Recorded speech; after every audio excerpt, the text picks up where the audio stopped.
E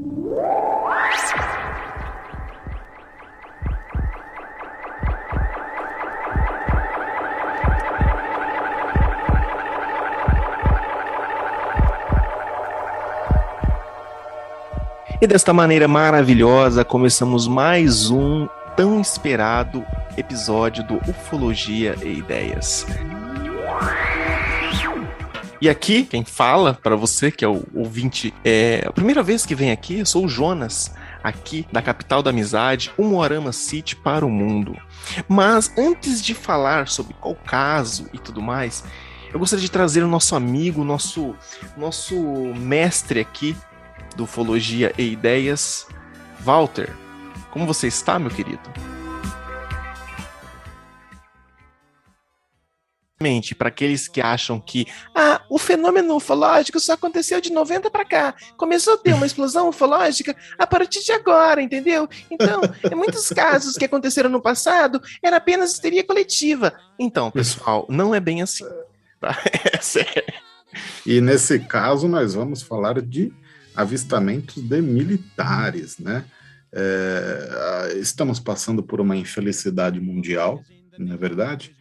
Uma infelicidade aí, uma desinteligência mundial nós estamos passando. O Portal Vigília está noticiando avistamentos de UFOs, né? Nessa guerra que está acontecendo. E não é diferente em muitas guerras que já aconteceram na história da humanidade, né? Muitos avistamentos de UFOs durante guerras, né? E é esse o assunto principal do caso de hoje.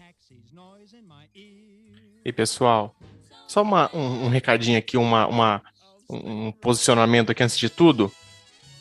Cuidado com os meios de informação que estão propagando informações que nem sempre condizem com a verdade, tá? Pesquise, se informe e não acredite em qualquer história que alguns meios trazem. Nem tudo que reluz é ouro, e principalmente quando falamos de ufologia, tá bom? É verdade, muita desinformação aí.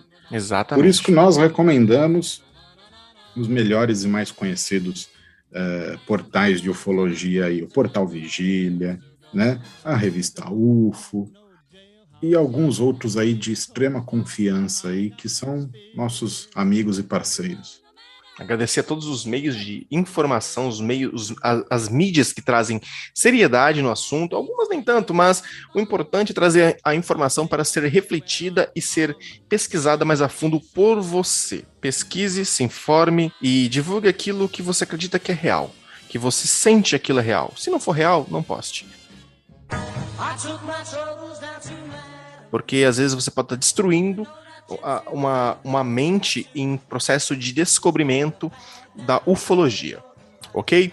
E, Walter, falando em descobrimento, na verdade tem nada a ver com descobrimento, né? Mas tem algo a ver com destruição, meu amigo. O que é? Vamos lá. Qual que é o caso de hoje? Hoje é pesada a história. E aí?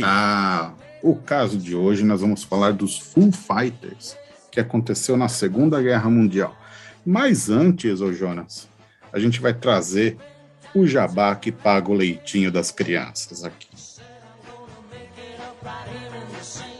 E com vocês, os nossos recadinhos da paróquia.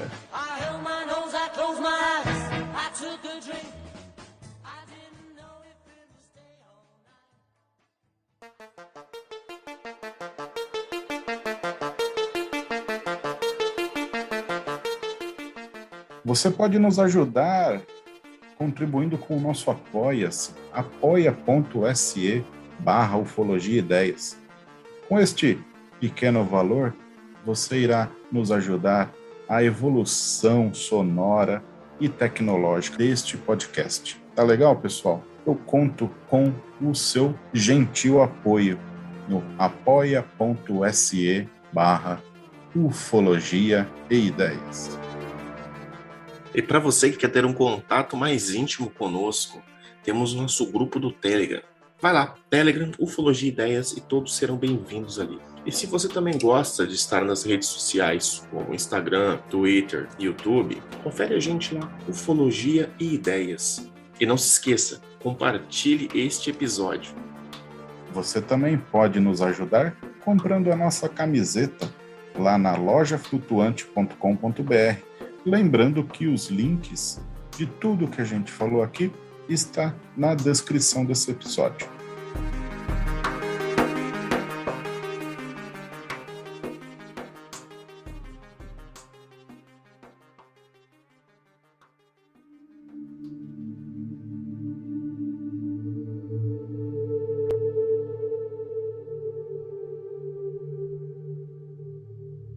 Muito bem, Jonas.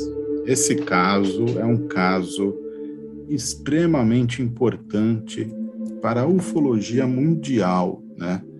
Ele aconteceu no finalzinho, mais ou menos bem no finalzinho da Segunda Guerra Mundial, em meados de junho de 1944, né? Pouco depois da invasão da Normandia, os alemães apresentaram uma incessante sequência de novas armas, né, para combater os aliados, né, como um caça a jato ME-262, né, um míssil balístico, né, adivinha de quem, ô Jonas? Van Braun, conhecido como V2, e a terrível bomba voadora V1. Eu vou até pedir um favor aqui pro Jonas para colocar o som da bomba voadora V1 aqui, para você ver como o negócio era assim. Quem estava perto, escutava aquele som, era um negócio arrepiante e, como que eu posso dizer, assim, era angustiante ouvir o som daquela bomba que era como se fosse um drone da época.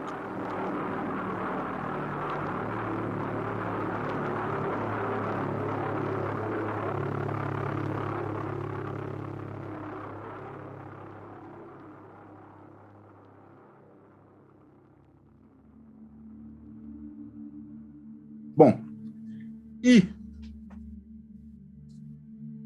essas incríveis novas armas, né, eles eram conhecidas como Wunderwaffen, em alemão, em tradução livre, também conhecidas como armas maravilhosas. Olha só que coisa terrível, coisa triste, né? Maravilhosa para quem soltava, né? Exatamente. Imagina para quem recebia isso em cima da sua casa, em cima do seu lar, ali no seu campo de cultivo ali, porque olha, o nazismo só fez mal. A pessoa pode falar o que for, fez bem na medicina, os estudos avanços. Não. Maravilhosas, que eu quis dizer, entre aspas, né? Era o nome das armas, né? Wunderwaffen, que eles chamavam, né? Só para deixar aqui bem rapidinho, Walter, só para deixar bem claro aqui, nós não apoiamos nazismo. Nazismo é fogo no rabo. Antes que venha a turma do cancelamento. Aqui, exatamente. Não aqui somos apoiadores do partido nazista. Nazista nada tem parecido. Nada parecido. Só estou dizendo aqui como os alemães chamavam os armamentos deles de Wunderwaffen. Uma das unidades americanas de infantaria, né? A 415ª Esquadrão de Combate, eles voavam com um avião próprio para vigilância noturna, o Northrop P-61 Black Widow. Ele era muito bonito. Quem puder pesquisar aí, dá uma pesquisadinha. Northrop P-61 Black Widow. Ele era cheio de janela, super tecnológico para a época, repletos de sensores de radar, né? E já era comum, né, ali para os alemães, no final da guerra, eles transportarem os seus suprimentos e tudo que eles precisavam através das linhas férreas durante a noite. Então, esse avião era próprio para um voo noturno e de bombardeiro em trilhos de trem. Era essa a missão que o 415º tinha. Eles tinham a missão de encontrar fornalhas de fábricas acesas, né, através das suas chaminés, e as locomotivas dos trens. Eles iam, através do sobrevoo noturno, procurar as locomotivas a vapor, né, que tinha aquela fornalha acesa, e bomba em cima, né, das linhas de trem. E dentro desse avião tinham 3 oficiais, tá? Vou começar a contar aqui o primeiro avistamento, tá? 3 oficiais. O tenente Fred Ringwald foi o primeiro a ver o fenômeno. Com o piloto-tenente Ed Sluter, né? E o terceiro oficial, o tenente Donald Meyers, operador de radar. Era uma noite parcialmente nublada, né, de novembro de 1944, e eles estavam sobrevoando o Vale do Remo, ao norte de Estrasburgo, na fronteira entre a França e a Alemanha, quando o Ringward fez o primeiro avistamento e disse, né, através do rádio da aeronave: gostaria de saber o que são essas luzes nas montanhas. E o piloto olhou e também avistou, né? Eram em torno de 8, 10 objetos em linha, né? De cor alaranjada, brilhante, voando pelo ar em altíssima velocidade. O piloto, né, o Ed Sluter, chegou até a comentar: eu acho que deve ser alguma torre de vigilância ou de rádio que está em cima de algum vale, né? Mas os objetos, eles estavam vindo em alta velocidade em direção ao P-61, à aeronave, né? E ficou evidente que não eram luzes de sinalização de antenas ou luzes ali no vale, né? Porque elas vinham em direção à aeronave. E eles chegaram a ficar muito perto da aeronave B-61, chegando até balizar sobre a asa esquerda, né? E acreditando se tratar de alguma arma alemã, Sluter deu a volta com o avião para atirar e combatê-la, porque esse avião ele tinha metralhadoras, né? Metralhadoras para trás, para frente, tudo, né? Ele tentou posicionar a aeronave para tentar combater essas luzes, só que, do nada, essas luzes desapareceram.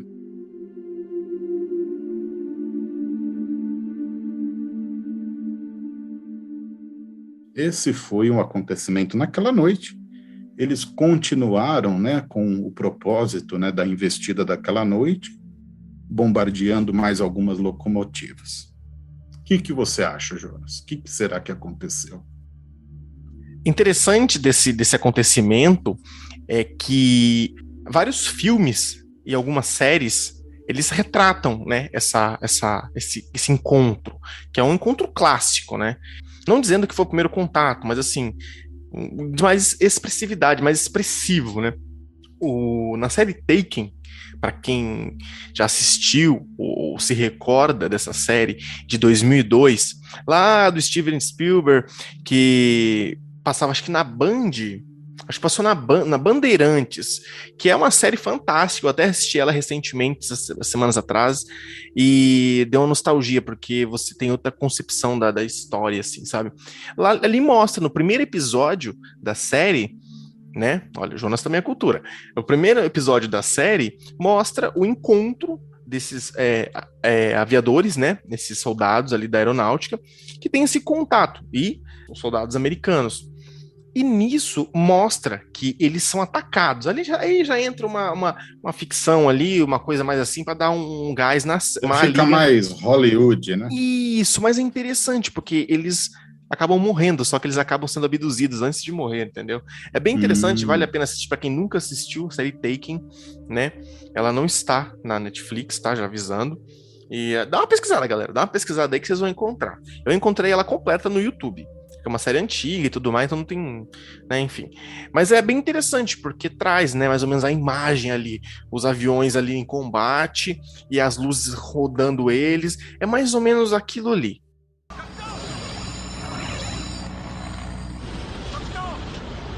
Oi, Dola. Também estamos vendo. Minha nossa, mas o que é isso? Vamos dar uma olhada. São alemães? Muito claro, estou vendo. Está crescendo muito rápido. Meu Deus! Fiquem todos calmos, vamos dar um jeito nisso. Aqui é o filo para sua esquerda. Saia! Saia! Ai, inimigos por toda parte! Saia! Ah! Fui atingido! Nossa, nossa! Ah!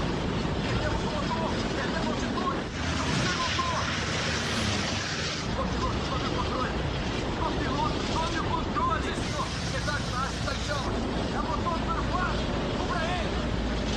Aguenta a distância! Vamos sair daqui! Perdemos o motor! Desligue! Estão voltando! Homens, venham à volta! Não se deixe abater! Ele está se partindo! Estamos caindo! Peguem seus paraquedas! Temos que sair daqui! Temos que sair daqui! Nós temos que saltar! Capitão! Nós temos que saltar, capitão! Temos que saltar! Eu não quero morrer! Acredite, Johnson! Não vamos morrer!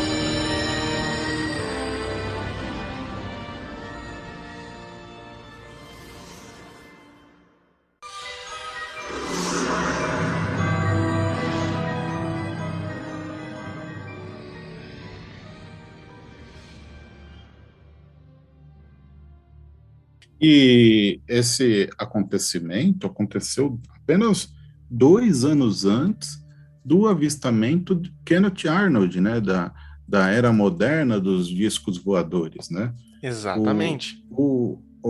A era moderna dos discos voadores começou, tem a sua data no dia 24 de junho de 47, né? Nós estamos falando aqui de 1944. Então, é muito próximo ali do que se considera hoje a era moderna, né, dos discos voadores. Ah, mas é que os fenômenos ufológicos só começaram a acontecer depois da onda hollywoodiana, entendeu? Então, assim, isso foi uma coisa implementada na cabeça da população e começou a virar uma coisa, uma histeria coletiva. Não, gente, não, não, não.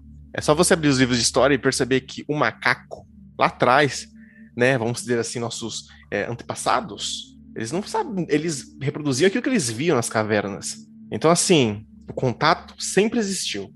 Só que, né, conhecemos como a onda ufológica começou, né, esse ban era moderno dos discos voadores, a partir aí desses grandes eventos, né, de 40, década de 40 ali. E interessante, Walter, que, assim, imagina você um piloto e, cara, eu me borraria todo, porque eu não teria nenhuma base, eu não teria nada. Eu acho que vocês ouvintes também, né? Calma, né? Não, porque, cara, imagina, você tá ali pilotando sua nave ali, querendo, sua aeronave, querendo meter bala no chucrute, tá entendendo? Meter bala nesse chucrute fedido. Cara, aparecem essas luzes. Mas vamos com calma aí que, olha, eu acho que eles se cagaram, mas tudo bem. E não parou por aí, viu, Jonas? Teve mais avistamentos até o fim do ano de 1944, né?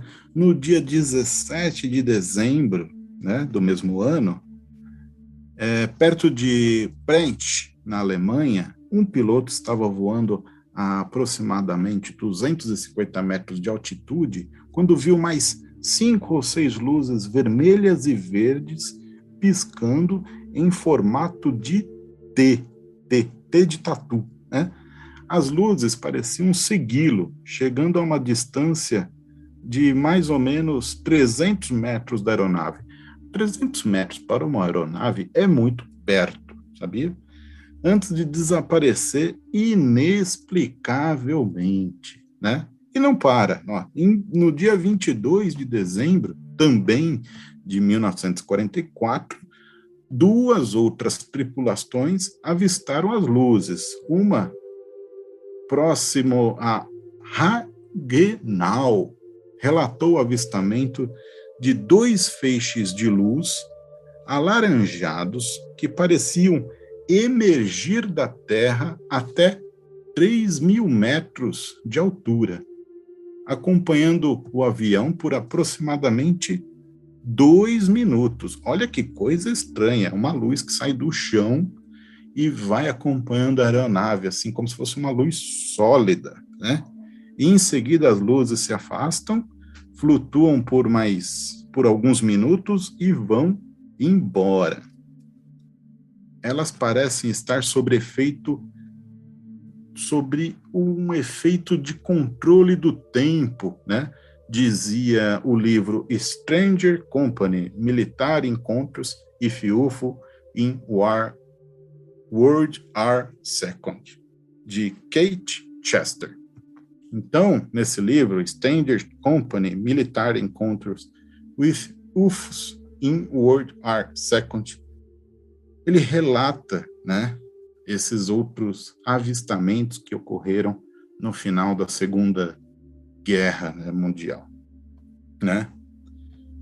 E também teve outros avistamentos, né, também do Samuel Carsney, ele viu um objeto em forma de charuto, olha só, charuto, vermelho, brilhante, a poucos metros da asa do seu avião.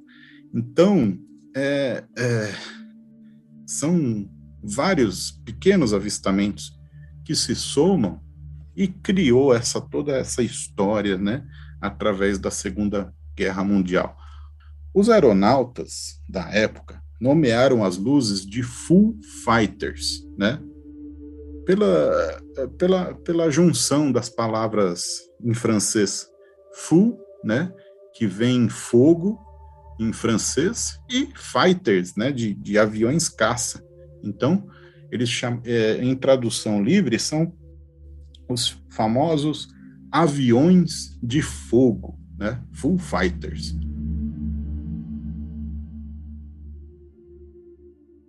Existem algumas explicações céticas, né? Como sempre tem os céticos aí querendo explicar tudo. Nesse caso também tem algumas explicações, né? E muito se falou na época da fadiga de combate, né?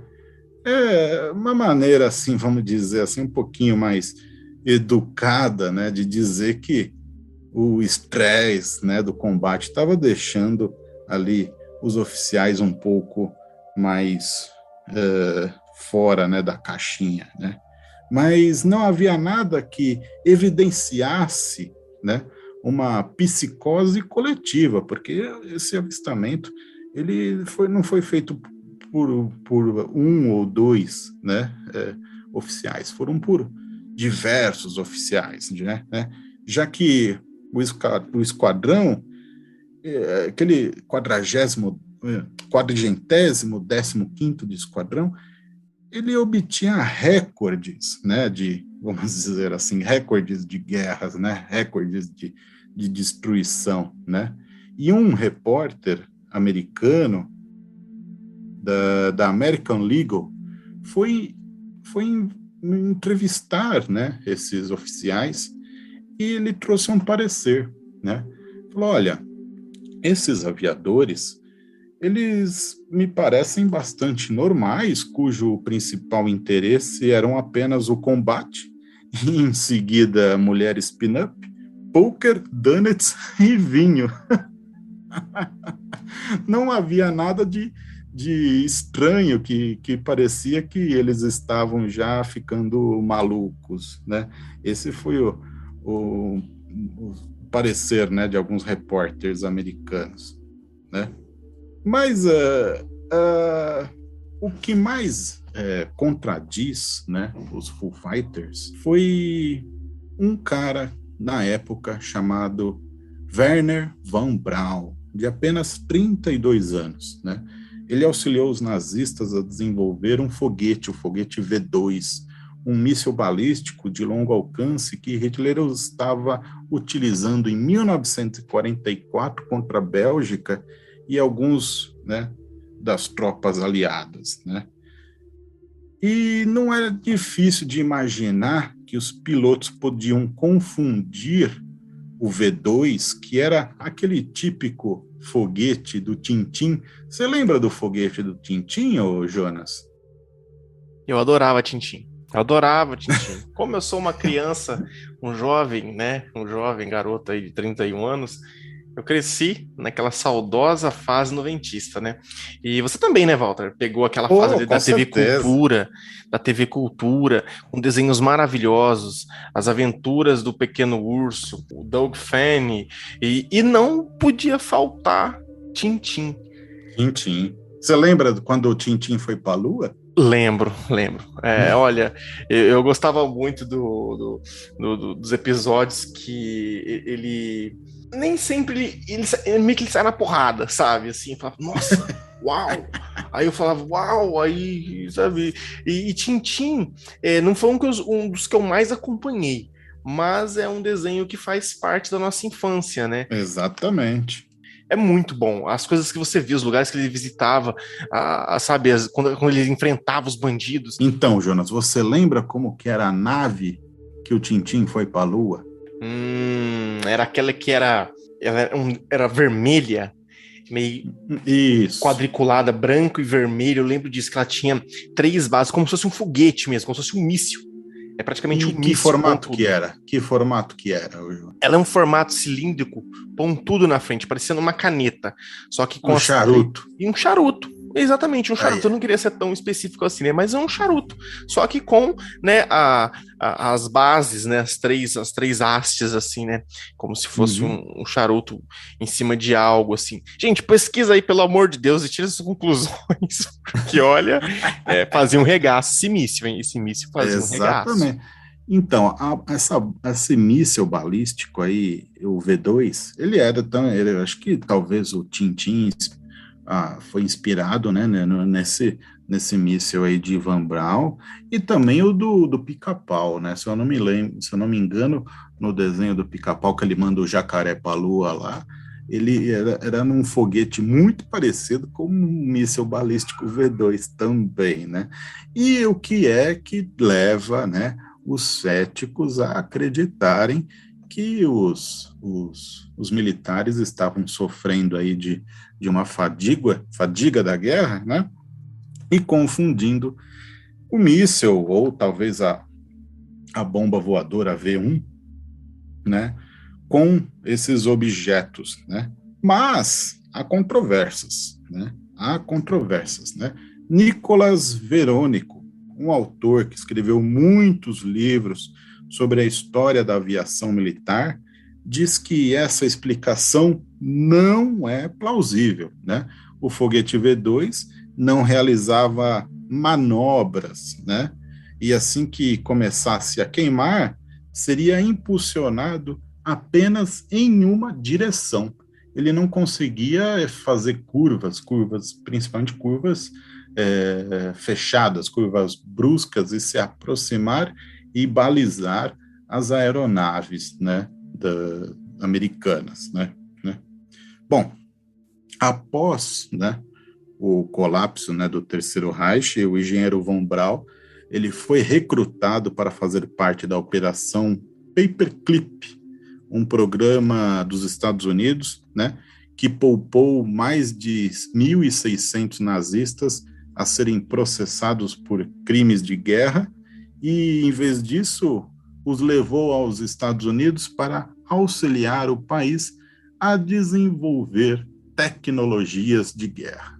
Olha só, né? Se apropriaram dos principais mentes, né, doentias do nazismo, né, os Estados Unidos, né? Bom, tem uma coisa aí, Walter, que eu não sei se as pessoas vão me interpretar mal, espero que não, Mas eu acho que, claro que as pessoas deviam, né? Alguns nazistas deveriam sim saber o que estava fazendo, mas eu acredito que muitos ali eram muito forçados ao trabalho, né? Assim, você vai ter que Pode ser. trabalhar, você vai ter que trabalhar para isso, você vai ter que, ou você trabalha ou você morre. Você vai aprender É, uma coisa nova, sabe?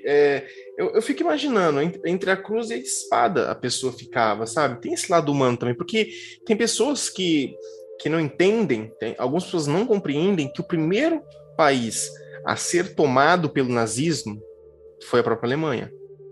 E muitas sim, pessoas que se negavam a apoiar o partido nazista, eles eram mortos, eles eram, sim. sabe, sofria todo tipo de coisas horríveis. Então, cientistas, para não ver a família ali sofrendo, fazia parte dessa coisa horrível, né? Que foi, eu acho que é um câncer que ainda tem focos, sabe, pelo mundo, e principalmente nos momentos atuais que nós vivemos, que tem alguma coisa que vale a pena se aprofundar sobre, porque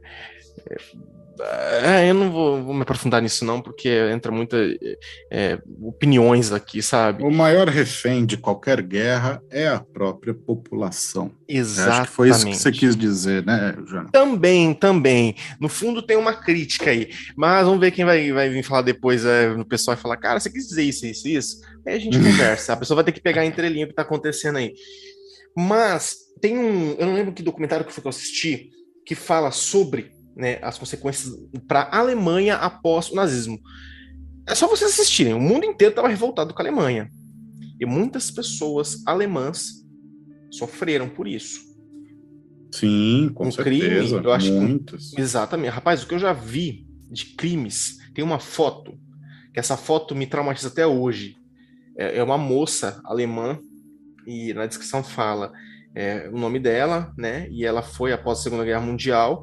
Ela morava numa vila lá, e tava a descrição que ela foi abusada, ela apanhou, o olho tudo inchado assim, de pessoas francesas, de franceses. Mas assim, tem como provar que aquela pessoa ali era nazista só porque ela era alemã? Então, É, assim, uma coisa não justifica a outra, mas no final das contas, a gente percebe que a gente só passa de quem é monstro para quem não é monstro do lado que você tá. Se você estiver por cima, você é o monstro para aquele que tá embaixo. Mas se isso exato. inverte, é a mesma coisa, né? A gente vê também lá na China, quando teve lá a massacre massacre de Nanquim, se eu não me engano. É horrível, as imagens são, olha, mas enfim, né? É o que eu digo. O Van Braun, ele teve vários, vamos dizer, não perdões, mas assim, tudo ficou oculto, né? Em 1952, Von Braun se reinventou como um defensor da corrida espacial. Ah, Jonas.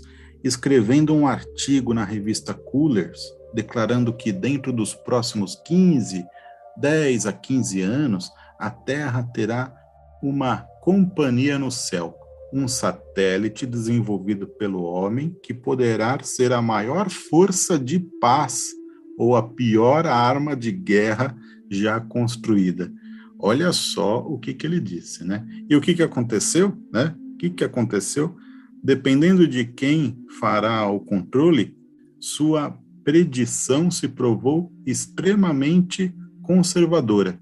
Os soviéticos lançaram o Sputnik apenas 5 anos depois dessa declaração de Von Braun. Olha só. E realmente foi o início aí da Guerra Fria, né? O lançamento do Sputnik. Von Braun auxiliou o exército americano a lançar o Explorer 1, né? O primeiro satélite americano. E em 1960, ele estava na NASA, onde se tornou coordenador do projeto que eu acho esse maravilhoso. Saturno V, o foguete que enviou Neil Armstrong e a tripulação da Apollo 11 à Lua. Então, olha, Von Braun, ele saiu, acho que do inferno e foi para o céu, hein, o Jonas. Olha, mais uma vez reforçando aqui, nazista tem que morrer, tá? Isso daqui eu apoio. Nazista tem que Exatamente. apanhar. Nazista é falta de surra. Não vem com essa coisa de tem que ter partido nazista aqui no Brasil, não, que não tem que ter porra nenhuma, não. Nazista tem que morrer. Exatamente. Nazista é falta de porrada. Entendeu? Onde já se viu um ser humano odiar outro ser humano por causa de crenças, por causa de cor de pele, por causa de uma cultura. Isso não existe. Tá entendendo? Então, assim, Exato. ele teve a oportunidade dele mudar a vida dele, na verdade, né? Uhum. Na verdade, os Estados Unidos também, com a Operação Paperclip, né? Já aproveitou o gancho já, né? Já aproveitou tudo aquela inteligência lá e repatriou, né? Exatamente. Vou desperdiçar. É material tecnológico humano, tá entendendo? A capacidade de criação do cara ali, científica, é absurdo. Então, assim, ele teve a oportunidade dele, né? E por anos ele ficou oculto, né? Escondido, Por né? ano. Eu acho, e tem, se vocês procurarem aí no YouTube, eu acho até muito bacana, alguns vídeos dele explicando alguns projetos de nave da época, né? Até com sistema de gravidade artificial, cara, com aquela nave girando assim, né? Que eu, sinceramente, acho que foi até... serviu aí de inspiração para Star Wars, Star Trek e tantos outros filmes e seriados de ficção científica. E muitos casos ufológicos também são retirados dessa mídia hollywoodiana aí, tá? Exato. Porque tem muitos casos que você fala, pô, mas parece muito um episódio de Star Trek. Parece muito episódio de Star Wars. Uma coisa que eu tava vendo, eu tava com uma dúvida recente, olha só como que é. Não façam isso, tá, pessoal? Fazia tempo que eu não assistia nenhum episódio de Star Trek, né? Apesar, eu já assisti alguns bem antigamente, quando eu era bem mais novo, e eu fiquei muitos anos, até no episódio recente, né, que nós fizemos lá com o nosso amigo Weiner, do canal Weinerd, né? Eu até falei, né? Muito bacana o episódio, hein? O último legal. Episódio. Exatamente, ficou muito legal. E eu pensava que eu não sabia nada, né, de heróis, não continuo sabendo nada, mas é muito gostoso falar sobre isso, sabe? E nisso, eu falei assim, não, eu tô com uma coisa na cabeça aqui, o que era? Em alguns relatos, quando se fala sobre a tropa estelar, ou tropa, sabe, que protege os ares e tudo mais, ali nosso espaço, o nosso vírgula, né? Que a gente mal consegue limpar a bunda aqui na Terra, né? O lugar mais longe que o ser humano foi para a Lua, né? Então você imagina. E se acha um monstro, né? Tipo, nossa, demais. Então. Então, mas assim, tem uns episódios. Aí eu falei assim, não, eu não sei qual episódio que era, né? De qual Star Trek que era. Que o capitão, depois eu descobri que é na Enterprise, né? A série Enterprise, eu não lembro que ano que foi, que lançou, tá na Netflix. E acabei caindo por acaso. O que acontecia? Tem um caso ufológico que a pessoa fala que ela tem contato com esses seres. E tinha uma mulher na tripulação, o resto homens. Tinha um negro, né, um homem negro e mais 3 homens. Um deles era idêntico ao Capitão John, cara, da Enterprise, Star Trek. Eu falei, até a roupa era parecida, um macacão azul escuro com umas fitas amarelas, sabe? E um deles usava uma pistola laser. Aí eu falei assim, acho que a pessoa assistiu Star Trek demais.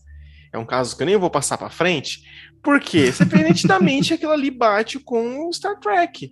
Aquele Star Trek, entendeu? E não é um caso muito antigo, não. Aí eu fiquei pensando até onde vai, né, a capacidade, né, da criação. Por isso tem casos e casos. E a mídia influencia muito na nossa mente. Assim também como a mídia, ela desconstrói certas coisas. Podemos dizer que a cultura, essa tecnologia nazista aí, do cientista nazista do Von Braun, será que todo mundo ali sabe que realmente... Porque a pessoa na época nem sabe. Mas não vai... Depois de 20, 30, 40 anos depois, sabe, mas não dá importância. O importante é que trouxe benefício ali para a população. Imagina se o nazismo tivesse ganhado, o Von Braun estaria lá. É o maior cientista, blá, blá, blá. Imagina as tecnologias que eles têm. Eles poderiam ter ido à Lua, concorda? Exatamente, porque nesse ponto, até onde eu sei, o Hitler, ele tinha, né, vou dizer a palavra aqui meio escrota, um fetiche, uma loucura por misticismo, né? Sim, Por sim. ufologia, apesar dele ser cristão, tá, pessoal? Tá? Ele acreditava muito aí nessa Exa- parte, né, mística, né? Exatamente.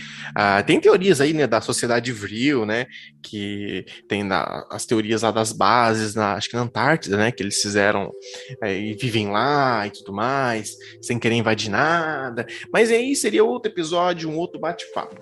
Mas assim, olha o interesse, né, que os Estados Unidos teve por Von Braun.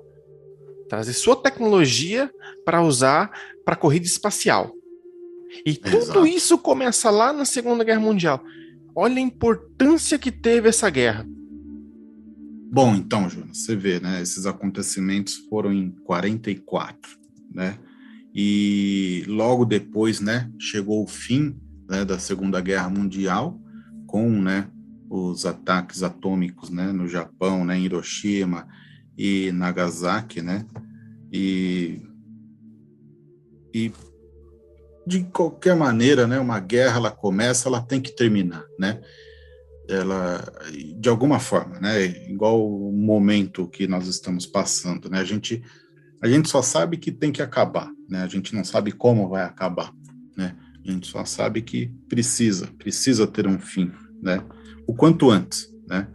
Porque é a desinteligência da humanidade, né, reinando novamente, né? E, né, Von Braun, na época, né, Von Braun, em 52, né, ele trouxe, né,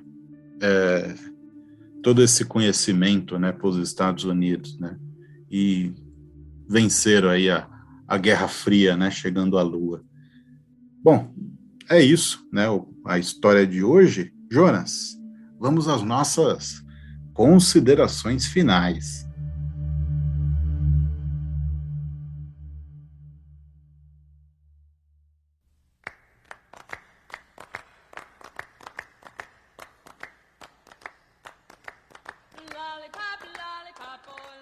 E aí, Jonas, como é que você gostou do episódio de hoje? Você acredita? Você não acredita? Você acha que tem coelho nesse mato? O que você acha? Você imagina o estresse que um oficial da aeronáutica, marinha, exército, ele passa. Você está no meio de uma guerra. Não é um passeio que você vai aqui ou ali, que você vai reencontrar seu irmão, você vai reencontrar seu pai, você vai ver aquela garota ou aquele garoto que você... Aqui vamos falar em, né, no caso mais afetivo, assim, dos oficiais, porque a maioria eram homens, né? Mas você não vai encontrar mais as pessoas que você viu, você acabou de sair da sua base, você não tem certeza que você vai encontrar o seu companheiro, às vezes o seu amigo de batalhão, o seu amigo de infância que está servindo junto com você. Você levanta voo da sua aeronave, você mantém contato com a base e aquela adrenalina, aquela pressão, aquele medo, aquela... Certo que você é treinado, né, para manter esses controles, mas se põe no lugar, veja alguns vídeos, assista ali o Resgate do Soldado Ryan, que é pesado. Aquilo ali matou pessoas, matou ex-combatentes durante a primeira sala de reprodução no cinema, para quem não sabe. Teve soldados que eles ficaram em choque, porque era aquilo ali, nas praias da Normandia. Era aquilo. Tem um filme muito bom chamado Fly Boys, muito bom também.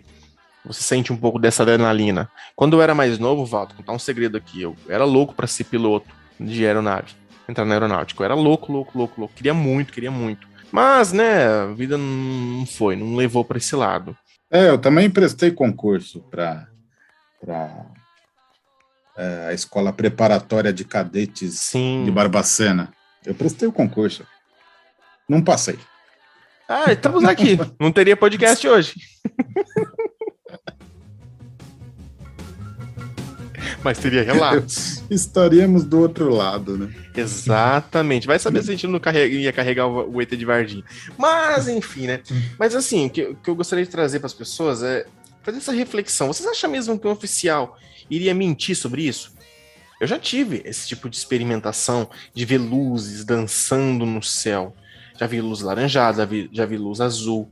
O Walter já presenciou, não presenciou fisicamente comigo, mas ao mesmo tempo no telefone eu contando para você o que eu vi, não vi mais. Exatamente. Mas assim, você fica num estado é uma histeria que você fica. Você não sabe. Êxtase, né? Um êxtase. Imagina uma luz. Isso, imagina uma luz. Imagina uma luz do lado da sua aeronave e você não sabe o que fazer. Você olha para o lado e pensa que é um avião, uma tecnologia nazista. Porque, assim, existe todo um folclore também por trás de algumas coisas que a tecnologia nazista era, sim, muito avançada. Para quem não acredita nisso, só vê os livros de história. Os Estados Unidos, ele chegou na Segunda Guerra Mundial, no final, praticamente. Quem realmente salvou ali a Segunda Guerra Mundial, acabou com tudo ali, foram os russos. É só você ler um pouco. Porque, assim, os Estados Unidos estava tudo sucateado. Até uns anos atrás, antes da guerra, os Estados Unidos estava todo ferrado, com seus armamentos tudo ferrado. Entendeu? E todo mundo passando vista grossa ali pelo nazismo. Então, eles não sabiam quais eram as reais tecnologias do nazismo. E, para piorar tudo, para melhorar tudo, você percebe que quando o Von Braun vai para os Estados Unidos na Operação Paperclip, não somente ele, é para isso, é para trazer o quê? Essa coisa tecnológica avançada para os Estados Unidos, né? À toa que a tecnologia dos Estados Unidos armamentícia, bélica, avança absurdamente e começa a Guerra Fria e começa a corrida espacial. Quando você se depara com esses fenômenos durante a Segunda Guerra Mundial, e em tantas outras guerras, em tantos outros grandes eventos, eu acho assim, Walter e ouvintes, com todo respeito a quem não acredita, se você pudesse ser uma espécie que pode observar outras duas espécies se matando, se degladiando, por que não você viria? E nós vivemos hoje em dia algo bem interessante. Vem aqui para assistir e observar, né? Exatamente, você não pode interferir, mas você pode observar. Em alguns momentos você deve interferir. Talvez sim, talvez não. A gente não sabe o lado de lá deles. Mas, se essas luzes são luzes conscientes que você fala, você vê que não parece algo tripulado, mas é algo tripulado, uma coisa assim, vamos ser sinceros. Porque hoje em dia... minimamente inteligentes, né? Tá entendendo? Uma sonda guiada ali. Por que hoje em dia, em algumas notícias, se diz que o objeto foi lá e paralisou um tanque, não sei o quê, e protegeu, as pessoas oraram, e os UFOs salvaram? Gente, esses seres não tomam partido. Será que eles tomam partido para um lado ou para outro? Nem à toa que por muito tempo, né, Walter? Partido eles não têm. Não tem, porque eles estão ali para talvez documentar e ver a história, nada mais. Eles não têm direito de interferir em nada, nenhuma outra vida. Né? Não tem, é uma lei cósmica, eu acho que você não tem direito de chegar na casa do outro e dizer como que ele deve tratar ou não, como ele pinta a parede, como ele faz o almoço, sabe? Esse tipo de coisa, a cultura. É uma cultura errada? Mas esses seres não tomam partido para um lado e para o outro. Agora, rezar para eles virem... Olha, é meio complicado afirmar esse tipo de coisa. E aqui a única coisa que eu posso afirmar para vocês é que eu acredito 100% nesse caso. Eles não teriam por que mentir, eles ficaram abalados e principalmente pelo fator deles terem medo de ser uma arma altamente tecnológica nazista. Porque depois de muito tempo, os nazistas eles percebem que eles também se perguntavam, né, se eram dos americanos. Então assim... Os nazistas não, diga assim, né? Os russos, enfim, os alemães, os russos, eles também apareciam para eles. Né? Exatamente, também aparecia para eles. Então, assim, é muito difícil. É igual aquele caso que nós trouxemos recentemente sobre o Jonathan Lovett. Cara, são militares. Eles podem mentir? Pode. As informações podem estar um pouco deturpadas? Podem. Mas tem que dar um voto de confiança. Pra que o cara ia trazer aquilo ali? Só pra dar problema para ele? Tá entendendo? O fenômeno UFO, ele é muito mais complexo do que se imagina, né? E não surgiu depois dos anos 90 com a mídia hollywoodiana. Eu também acredito 100% nesse caso, né? Eu acredito sim que eram homens preparados, eram homens treinados, eram homens que estavam em alerta, né? Para atacar e se defender, né? E sim, eles não tinham pleno conhecimento de todo o armamento que poderia atingir as aeronaves, mas realmente, pelo jeito que eles falaram, né, dava para perceber que eles não tinham a menor ideia do que poderia ser, né, esses objetos. E realmente são objetos comumente ufológicos, aí que a gente vê sondas, né, globos brilhantes, vermelhos, alaranjados, né, muito conhecidos, né, na ufologia moderna, né. Então, sim, eu também sou believer nesse caso aí, e combinamos mais uma vez, hein, Jonas? Muito bom, cara, muito bom esse caso. E esse caso é muito bom, cara. É muito bom, é muito bom. Eu acho que vale a reflexão aqui, né? E nós combinamos, né? Não vou dizer que nós combinamos assim propositalmente, mas era difícil você não bater o martelo nesse caso. Entendeu? Exato. Tem outros casos que a gente fica meio assim, quem sabe, mas o que vale é a reflexão. Eu acho que o que vale aqui é a reflexão. Em momentos complicados, conturbados que nós vivemos, será que esses seres tomariam partido para qualquer lado?